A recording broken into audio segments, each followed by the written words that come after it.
Okay, so tell us a little bit, Eric, about this book. You hinted at the plot of All That's Left in the World, but what's it actually about? So it's about two kids who happen to survive a viral apocalypse. It's basically a flu that wipes out most of the population, and these two kind of one of the characters, Andrew, he's injured and kind of finds this house in the middle of nowhere, breaks in to kind of heal himself and kind of wrap everything up, and realize there's somebody else there, and the two of them have a relationship, and then it's just about them trying to survive in this new world. And it's also a love story, so they're falling in love as well.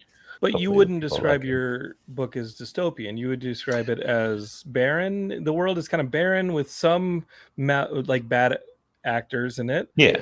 There's like little tiny dystopian elements to it because there is society somewhere. It's just like people are kind of starting to get back on their feet after this pandemic hits and destroys everything. It's just like civilization's gone.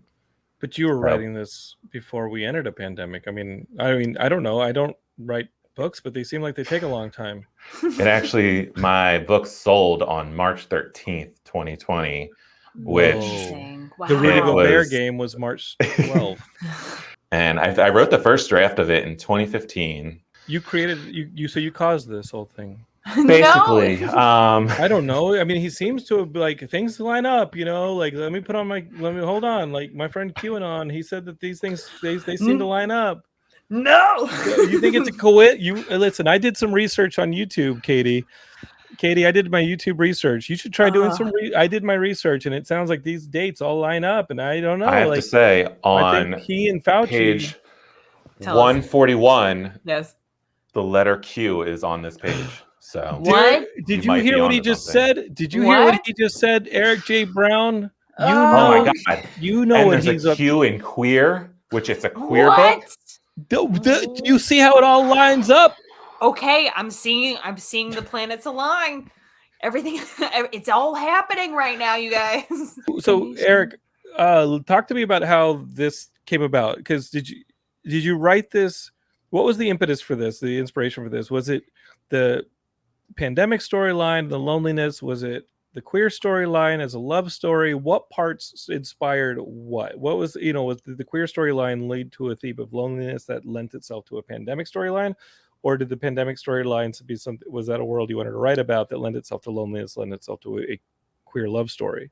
So I was at the time I was watching The Walking Dead, and it was 2015. So they didn't have any queer characters at the time, and I know they've changed that since. But I just kept watching it, and I was like, "Where are all the gay people? Like, where?"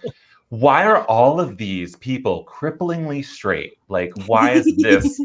Because I think that queer people, we would survive the apocalypse because we're very adaptable. I mean, and also the world's been trying to kill us for how long now? Yeah, so I think we're fine. The phrase cripplingly straight is the next book you need to write.